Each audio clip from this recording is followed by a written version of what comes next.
ជាវីដេអូដាំសណ្តែកអង្គុយតាំងពីចាប់ផ្ដើមដាំរហូតដល់ដោះបងប្អូនបាទឥឡូវឃើញថាដោះល្អហើយបាទចេះធ្វើវីដេអូលេងដើម្បីបង្ហាញទៅដល់បងប្អូនបាទហើយបើបងប្អូនពេញចិត្តនឹងការដាំដោះកសិកម្មជួយ share វីដេអូម្នាក់មួយផងវាបងប្អូនណាហើយជួយ like page របស់ខ្ញុំផងហើយពេលដែលយើងដាំហើយរយៈពេលបានមួយខែឃើញថាវាដោះទៅល្អបងប្អូនល្អមែនតើខ្ញុំដាំទាំងព្រៃបដ ாய் ណាទៅពេលព្រៃខ្ញុំដាំបដ ாய் អត់បានជំរះអីស្អាតទេបងប្អូនឃើញថាពេលវាដោះលូតលាស់ហើយឃើញល្អបែបហ្នឹងបងប្អូនដូចវីដេអូដែលបានបង្ហាញមុនគេបាញ់មិញហ្នឹងឃើញថាព្រៃខ្ញុំដាំទាំងព្រៃមកបងប្អូនដាំរួចគឺខ្ញុំចាប់ផ្ដើមបាញ់ថ្នាំស្មៅតែម្ដងបាទអត់មែនបាញ់ថ្នាំឲ្យងាប់ហើយចាំយើងដាំបាទរហូតឃើញថាពេលបាញ់ថ្នាំរួចហើយឃើញវាដោះល្អបងប្អូនបាញ់ដាំបានមួយថ្ងៃស្អាតឡើងបាញ់ថ្នាំសម្រាប់ម្ដងទៅពេលស្មៅរុក្ខជាតិផ្សេងនេះវាងាប់អស់ស្រាប់តែវាដោះមកល្អណាស់បងប្អូនបាទធ្វើអញ្ចេះឃើញថាចំណេញបងប្អូនទៅពេលដែលស្មៅរុក្ខជាតិផ្សេងនេះវាងាប់ស្រាប់តែវាបានជីមកវិញណាបងប្អូនទៅពេលយើងធ្វើអញ្ចឹងតែបើបងប្អូនដាំដូចខ្ញុំក៏បានឬក៏យើង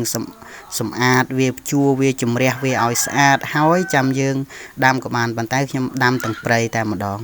បាទទៅពេលឥឡូវនេះបាន2ខែឃើញថាវាចាប់ផ្ដើមមានផ្លែបងប្អូនចេញផ្លែហើយបាទឥឡូវនេះគឺវាទុំផ្ដាហើយបាន2ខែចិត្តចូល3ខែបងប្អូនចាប់ផ្ដើមទុំហើយមួយអាទិត្យទៀតខ្ញុំនឹងចាប់ផ្ដើមហៅបងប្អូនអ្នកចិត្តខាងកម្មករយើងជួយបេះបាទដើម្បីប្រមូលផលបាទនេះគឺខ្ញុំចាប់ផ្ដើមបេះផ្ដាឲ្យបងប្អូនចាប់ផ្ដើមបេះផ្ដាហើយជាពិសេសទូចនេះគឺជួលថ្លៃជាងគេបងប្អូននេះទូចជាងគេជួលថ្លៃបាទនេះស៊ីឈ្នួលហើយបន្តមកទៀតខ្ញុំក៏បានជួលខាងបងប្អូនយើងនៅអ្នកចិត្តភូមិរបស់យើងណាដើម្បីជួយបេះសដែកអង្គុយបាទឃើញថាយើងដាំទាំងព្រៃហ្នឹងដាំរួចយើងបាញ់ថ្នាំឃើញថាល្អតាបងប្អូនបាទហើយឥឡូវនេះវាចាប់ផ្ដើមទុំរៀងស្រស់ហើយបងប្អូនបាទឥឡូវយើងកំពុងតែឲ្យក្មេងសម្រាកបាទកុំឲ្យវាយំបន្តមកទៀតម៉ាក់ប៉ាគាត់ចាប់ផ្ដើមចូលទៅបេះស្ដាយហើយបងប្អូនបាទវាចាប់ផ្ដើមទុំហើយបាន3ខែជាងបាទនេះគឺយើងចាប់ផ្ដើមសម្រាកដល់ម៉ោងបាយបងប្អូនអញ្ចឹងយើងសម្រាកបាទនេះមានច្រើនដែរហើយបងប្អូនយើងមួយចំនួនទៀតញ៉ាំបាយហើយក៏បានទៅបេះផ្ដាអ្នកដែលមិនទាន់បានបាយក៏នៅបាយសិនទៅបាទនេះចាប់ផ្ដើមបេះអស់ហើយបងប្អូនណាបាទអរគុណសម្រាប់ការតាមដានវីដេអូនេះបាទជាចុងក្រោយសូមឲ្យបងប្អូនជួយ share ម្នាក់មួយផងបាទសូមអរគុណដើមហាលរួចយើងវាយវាទៅវាយដៃទៀតណាបងប្អូនបាទវាវាយអត់បែកទៅយើងបកវាខ្លះទៅ